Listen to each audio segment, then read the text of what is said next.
Good evening and welcome to the Redwood Library in Athenæum. My name is Benedict Lecca, Executive Director, and I'm speaking to you from our historic Harrison Room, the nation's first purpose-built library. We are pleased to close out our Black History Month virtual lecture series this evening with Reverend Glen S. Leverette, pastor of Community Baptist Church, as he speaks on Dr. Martin Luther King Jr. with the Destiny of a Dream.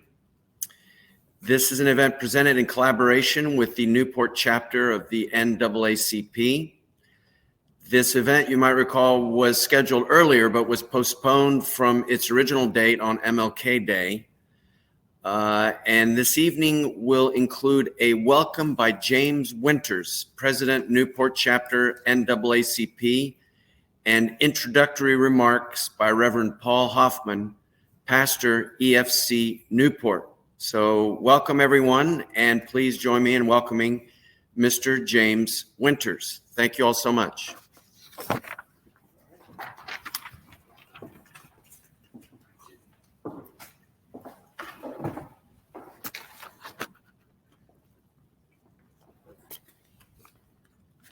Thank you.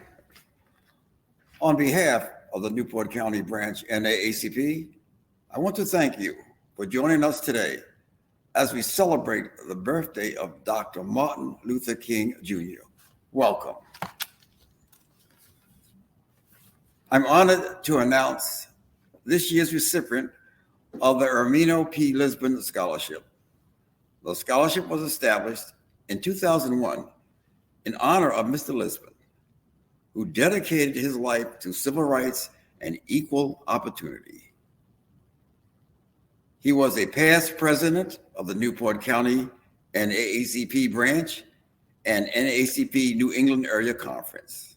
The scholarship was established to assist students who are already in college and are in need of additional financial aid to further their education.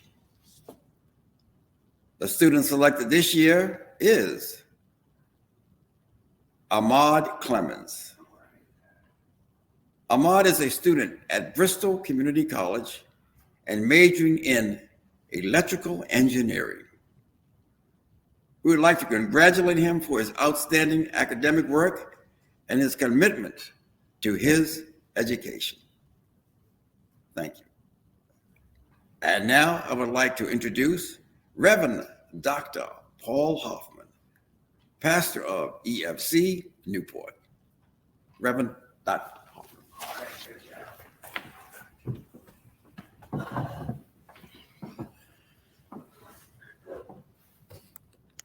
Thank you so much, Mr. Winters, for your kind remarks.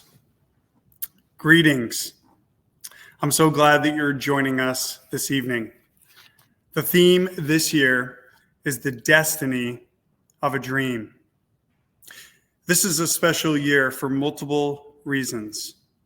First, did you know that this is the 36th, that's right, the 36th anniversary of Martin Luther King Jr. Day, of that being celebrated? Praise God. Did you also know that this is the 46th anniversary of the observance and official celebration of Black History Month? We truly hope that you are blessed by joining us this evening. I now have the distinct honor and privilege of introducing to you a gentleman, a scholar, my good friend, and so many things to so many others. But most of us know him as Pastor Glen Leverette. Let me just give you a little bit of a background on Glen. Although Glen was born in Daytona Beach, Florida, we would consider him a adopted son of Newport, Rhode Island. He first came to this area around 1976 when his father, who was a naval officer, was stationed here.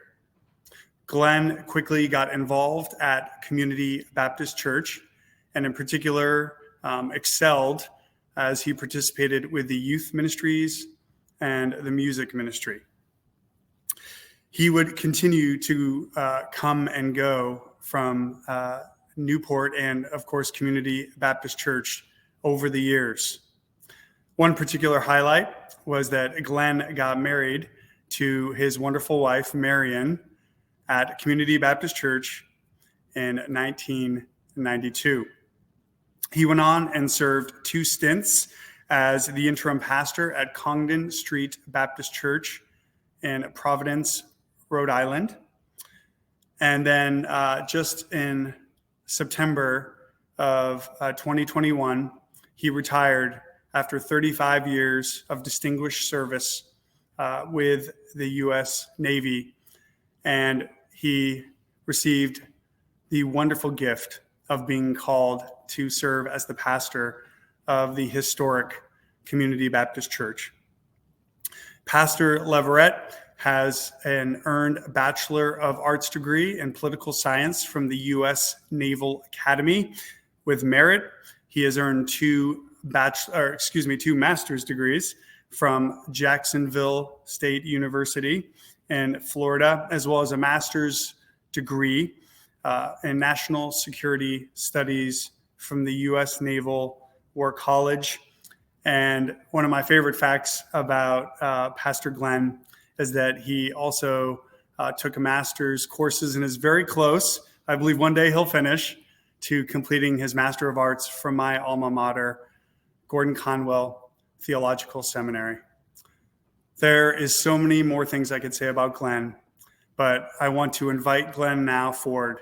It is my distinct honor and privilege to welcome and to invite to speak to us this evening in an inspired and awesome way about the life and the legacy of Martin Luther King Jr. So let's give a warm welcome to the Reverend Glen Leverette.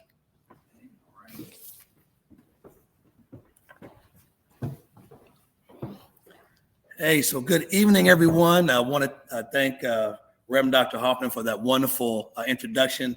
I'm very excited to be among you this evening. I'm very humbled by the words that he shared, and want to also recognize President Jimmy Winters for his work and the scholarship awarding that he's doing, and the wonderful work he's doing with the NAACP here in Newport, moving the cause that Reverend King was so adamant about in terms of bringing folks together, black and white, and regardless of what package of skin you're in, being able to operate together as one country, one connected body, moving forward in an equitable way, and being able to connect with the things that make this country great.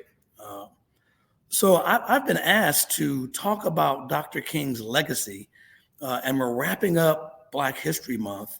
And one of the challenges that we have in addressing a topic is, Dr. King is now an icon. I remember talking to my grandfather before he passed, and one of his things that he would say as a pastor of St. John Divine Baptist Church in Pensacola, Florida, I'd go see him for the summers, and he would always talk about standards and education and participating in the political process and being connected with your fellow man and civil rights and justice. And he'd say, now, Doc, I marched with King and Abernathy at Selma, and you got to make it worth it, man. You got to dig in and really get after the struggle for equal rights. So my childhood was filled. Dr. King's exploits just grew and grew. Another generation with my dad coming into the Navy in the 1970s under Zumwalt, who was a former chief of naval operations, his innovative activity to move the integration of the Navy forward. As you know, President Truman integrated all of the services in 1948, but it took a minute, about 22 years, for it to take. And someone argued that when you talk about race and racism and where we stand, and the subject of our talk is the destiny of a dream, someone argued that we've come a long way, and others would argue, well, we still have a long way to go. And what is really tough about dealing with this topic is that those two ideas can simultaneously exist in the same space. The destiny of a dream. So it's funny, we talked about this last week. The destiny, the culmination of a future event, We talked about it actually being a destination. Destiny leads to destination. And I had a chance to listen to Dr. King's speech in 1963 at the March on Washington, 250 in attendance. And the line, minus the "Let Freedom Ring" part, which no one can even come close. I remember being a little guy and memorizing that speech and trying to say, "Let freedom ring." I mean, try to say it like King, and you just sound small. And I mean, he had this big booming voice. So while that has an iconic flair to it, my most favorite part of that speech is when he says that he has a dream that his sons and daughters will not be judged by the color of their skin, but by the content of their character. And that, to me, is the destiny and the destination of the dream fully realized. And many of you, as we take, personal inventory, or we take corporate inventory from a national perspective of where we stand in the race debate and racism, how we get rid of it, how we diminish its impact, the equity, equality arguments, what we're doing in gender identity and those types of things. Dr. King always talked about having, pardon the football analogy, a level playing field. I remember Dr. Jackson saying, "Hey, we don't want a handout or a hand, just opportunity." So there's three things that I want to leave with you. I remember the challenge in Black History Month, and as it was established, and I remember President Reagan signing the law that established Dr. King's birthday being the third Monday in January. The issue used to be about access. The information was suppressed, repressed, hidden, not spoken.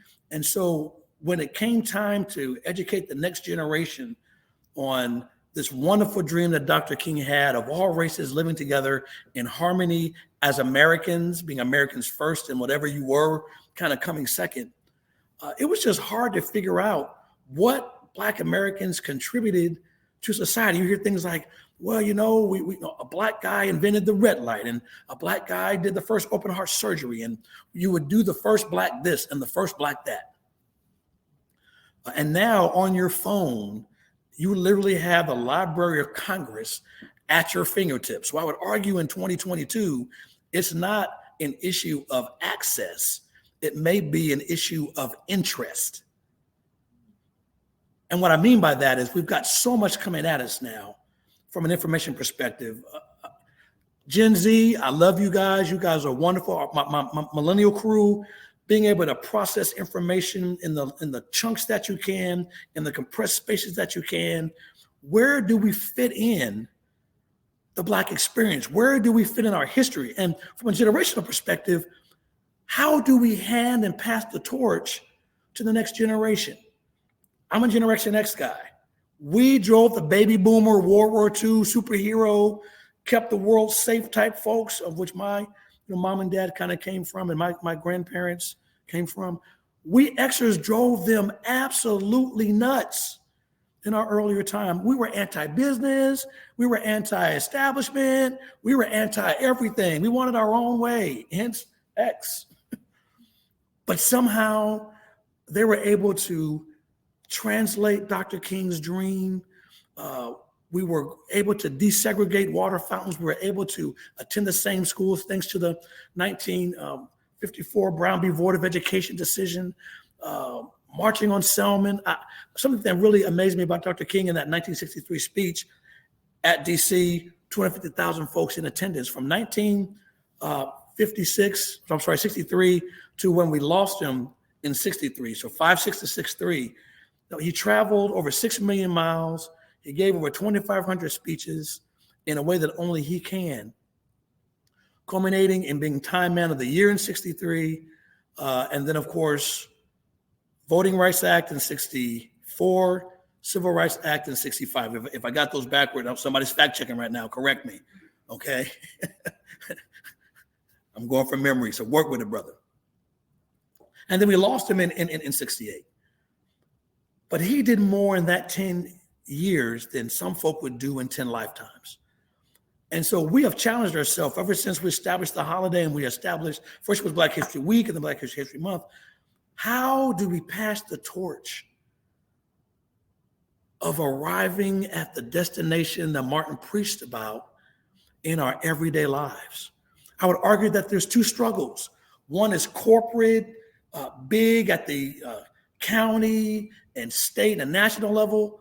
And then there's the personal day-to-day, how do you operate with your brother and sister struggle that really, I think, chips away at the iceberg of racism, right? All that hate, all that negativity, the idea that because of the way that my skin is, the color of the skin, the amount of melanin I have, the package that I'm in, somehow entitles me to some idea that I'm either superior or inferior purely based on my own disposition and my color. And I would argue that is crazy, but slavery goes back a long way. The idea goes back a long way. But Dr. King's innovation was that he did it in a non-violent way. Slavery in this country is institutional. Racism is institutional. It is enforced by violence, and it is in place through our legislative process. So in order to dismantle it, if you look at Eyes on the Prize in the civil rights struggle, they came at it from two perspectives corporately. One, judicially, hence the Brown v. Board of Education decision, and there were others. The desegregation decision in 1956 was a judicial action that was initiated by the NAACP Legal Defense Fund. And then you had the legislative piece. Landmark 1964, 1965 Civil Rights Act, Voting Rights Act, as mentioned earlier. So that was the approach that Dr. King used, in addition to the moral argument being the moral conscience of the country, right? You remember him quoting Thomas Jefferson. We hold these truths to be self-evident, that all men are created equal. And really his argument was not men, M-E-N, gender, but human, H-U-M-A-N, everyone. That was the key. That was another destination. So the destination to the dream that is destiny has steps and stops, pitfalls. So I'll hit you with three pieces before we get into the question and answer piece. I really want you to think about, as the next generation of which X, we're starting to come into our own. Millennials, you're in the space, in the workspace fighting. Gen Z, you're getting educated and get ready to join us. How do we fight racism? Because we're not going to play around and saying that it doesn't exist, because we all know it does. But how do we deal with it, both corporately and individually? First of all, I would argue, let's not forget about the purpose. The purpose of Dr. King's life, the purpose of his legacy, the purpose of his dream is indeed equality. An equality that goes beyond state borders, an equality that goes beyond the color of the skin pigment that we've baked into our society. It's about equal access. It's about the ability to compete equally on a level playing field. And if you're outcompeted, that's okay, because I have the same tools to compete with, and it's my own talent and ability and work ethic that gets me there without being held back by institutional bias or institutional barriers. So that's the purpose. That's why we're here. That's why we're having a conversation. And then the second piece, which is the most prominent, is don't forget about the problem. There's a strategy that's been in place literally since the 1800s that I call it the wasn't me rule, the nobody did it rule.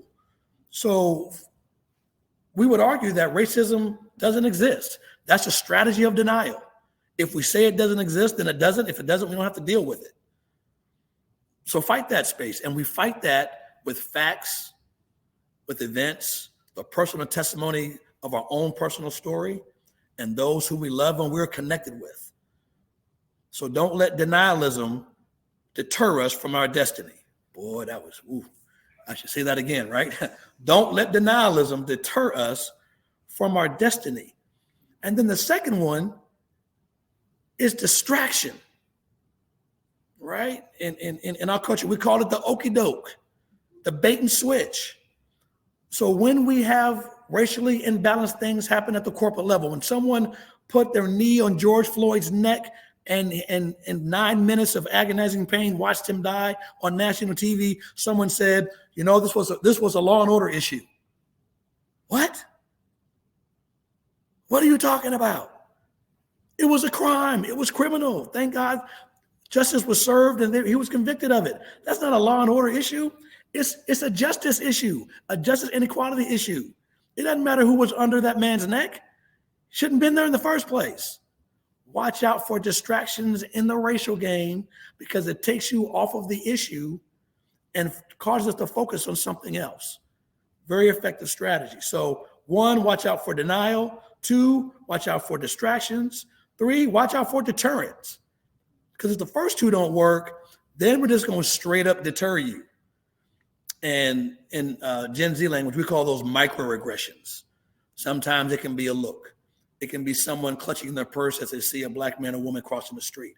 It can be when you walk into the mall and your white friend's with you and you're looking for something to buy and the security guard kind of comes up behind you and just stays about 2 inches, just kind of walks behind you. Doesn't say a word, just kind of walks behind you, wondering what you're going to do. That's deterrence because after a while, they're like, you know what? I'm not comfortable in this space. I think I'm going to opt out. Maybe we should, maybe we shouldn't. But the idea is not to let deterrence, once again, deter us from our destiny. And then finally, destruction. Let's make no bones about it. Racism is enforced by violence. And that's really where Dr. King's superpower of nonviolent struggle was at its best. And sometimes we forget that Dr. King was a preacher before he was a leader.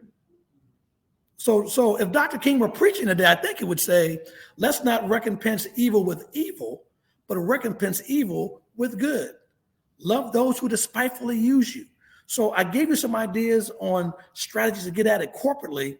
Individually, it's about loving those who don't like you, learning how to disagree without being disagreeable, to connecting with folks that don't look like you, finding commonality in that space, be it common interest, maybe it's music, maybe it's sports, maybe it's TV shows. I'm a Trekkie, live long and prosper. Hey, we're more alike than we're different. So don't forget about the purpose, don't forget about the problem, and then I'm going to conclude with, don't forget about the process. And in this democracy, the process is all about voting, right? In my fraternity, Alpha Phi Alpha Incorporated, right? A voteless people is a hopeless people. Don't let your voice be silent. Don't care what you look like. Don't care where you came from. When you hit 18, vote. Midterms matter. Your municipal elections matter.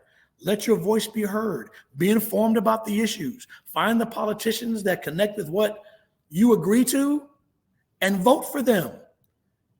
Be able to debate civilly.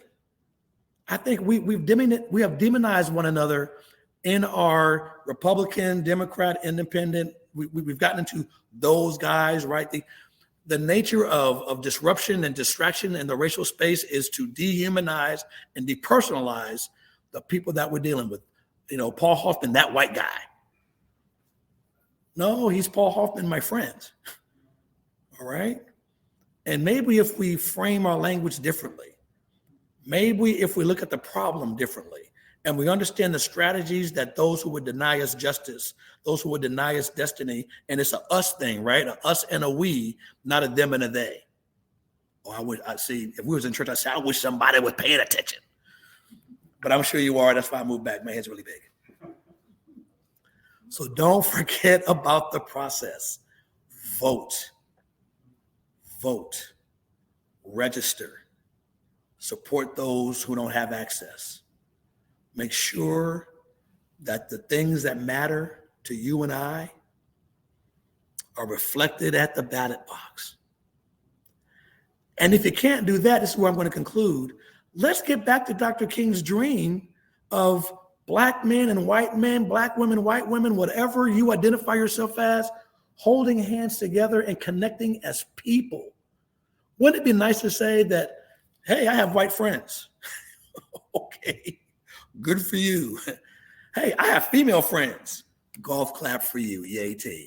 Why should that matter? Why can't we just have friends, right? I just stepped into the Gen Z space. I feel you, Gen Z, because some would argue that you all are post-racial, okay, and that you're more integrated and connected than ever, but the hate is still in there. The inequality is still in there. The imbalance is still in there. And so we've got to arm you and equip you to have the conversations that distract and dismantle the hatred and transform it into love. And the way we do that is by communication. Being able to walk in another woman's moccasins. So that's what I think Dr. King's legacy was all about. And we're challenged to sustain it. The destiny of a dream is the destiny of struggle, but it's a destiny that can be achieved if we all struggle together and we move in the same direction with the same mindset, the same purpose, and connect with one another as people.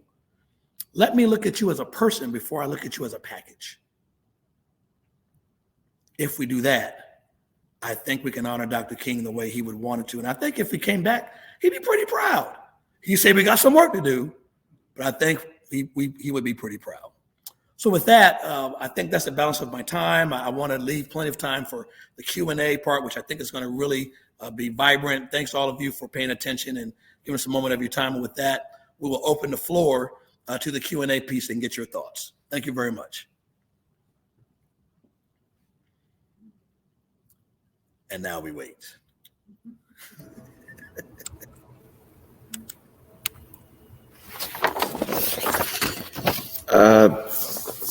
Reverend Leverette, thank you so much for this impassioned presentation. Certainly, we're here at the Redwood trying to participate in the process to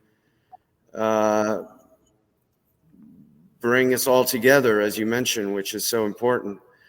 Let me look and see if there are questions.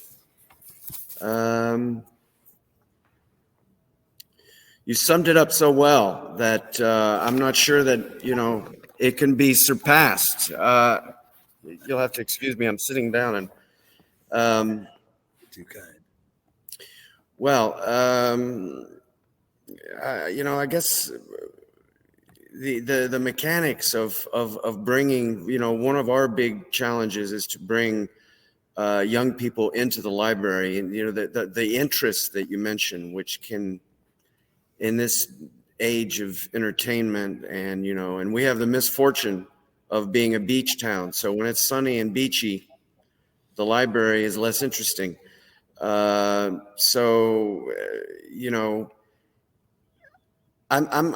question to you is how do you manage it as a reverend to bring in young people who I think it's fair to say might be less inclined to spiritual guidance? Oh, that is a great question. And you have literally talked about the charge of my life. Because number one, I think there's hope for, Gen Z. I use that language, but our tweens, our elementary school into high school, in the college, that age. Number one, there's hope for them too. I'm a library geek, and us extras, we're kind of stuck in the middle because we remember the times when you went to the library and you had microfiche and you used to check books out and turn them back in, and all of a sudden all this computer stuff happened, and now I have a phone and it's kind of all there. And if I don't entertain myself that way, then I've got the beach and I got the mansions and I've got so many other things to get into rather than coming into the library, I love the smell of a good book. I mean, paper, just the pulp, maybe it's my time of Gordon Conwell. We as parents can still model those things, right? So if we come to the library and we bring our young people with us and we show them the wonderful world of information that's available to them, the adventures they can have. Black history is just a small piece of it. And I'm preaching to a librarian, right? I mean, I'm in your space now, but I have so many warm, positive memories of being able to find peace from the crazy. So much noise, so much extra, so much conflict. But in the library, there was peace and quiet, and it was me and my book. And whatever craziness I had experienced on the outside, I could find peace with that adventure on the inside. I'm a sci-fi guy. You probably figured that out. So, and I would argue there's two types of people in the world, right? As far as readers, there's your escapist who I want to get in space. I want to deal with aliens. I want to deal with different adventures, Star Trek, Star Wars. Luke, I'm your father. I'm that kind of, no, right? That's me. And then there's your, okay, I'm kind of a practical guy. I need my stuff to be believable. I'm a fiction dude. Maybe there's non-fiction girls out there that really want to deal with things that are close to what they deal with on an everyday basis, but not as traumatic, not as hostile, not as in your face. And they can manage the pace of the intake, right? That's what's beautiful about the library.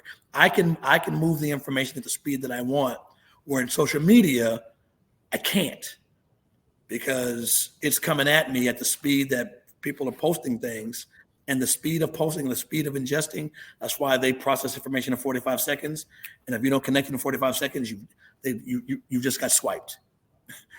So we've got to figure out a way to get them into their space in that 45 seconds of, hey, you can come to the library and have about 30 minutes apiece, so that they can enjoy the awesomeness that is the Redwood Library here.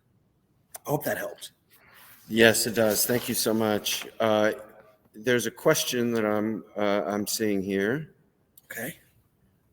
And it is from Christopher Howland. Beyond voting and helping to register people to vote, how do we make a difference daily? Excellent question. So how do we make a difference daily? I would argue it's about our perspective. Every conversation, the conversation that you and I are having right now, right? Black guy, white guy. We're civil. We're being respectful to one another. I'm not throwing epithets at you. I'm not prejudging you, right? Prejudice is to prejudge, right? So I have to then think about, while I'm talking to you right now, I'm making sure I don't put you in a hostile space. I don't accuse you of something that you didn't do. I treat you on face value based on the content of your character and the words that you share with me and the tone with which you share them. And the sense I get, I think you're doing the same with me. So for, it was Chris, right?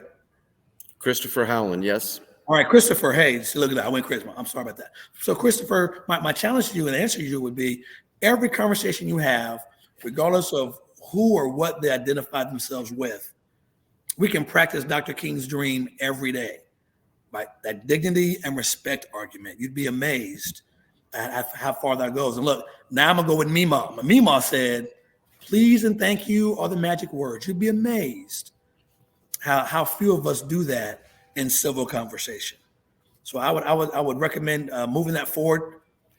Hey, after you get off the call, when you go to work, when you go to school, whoever you interact with next, and see if that works for you. Thanks for the question. Okay, I think we're going to close it out now. If unless there are other questions. Really, so energetic in your and conviction really kind of came through for us. And so I'm very grateful that you came to the Redwood today and spoke to us. I want to also invite everyone for our next lecture on March 16th, as Dr. Edward Marquardt continues his music appreciation series with Black composers and their contributions to American classical music, part 2. So everyone tonight, by all means, go to our website and register. And we look forward to welcoming you at the Redwood Library throughout the year. And certainly we will again see you next year for the Black History Month. But our door is always open. So by all means, come and see us anytime. Thank you all so much. And thank you to Reverend Levitt. Thanks for having me. All right.